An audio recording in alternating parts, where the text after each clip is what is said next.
আসসালামু আলাইকুম। সবাইকে আন্তরিক শুভেচ্ছা এবং ভালোবাসা। শুভ সকাল।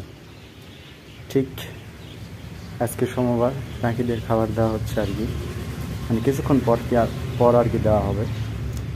তো আপনাদের আশেপাশের এরিয়াটা একটু দেখে নিই। এখানে আমি যেখানে দাঁড়িয়ে আছি সেটা হচ্ছে 3 মাথার মোড় আর কি।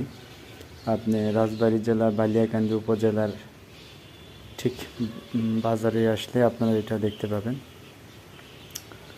তো আমার ভিডিও যারা দেখেন তারা অসংখ্য ধন্যবাদ। আর চলেন পাখিদের দেখাই আপনাদের।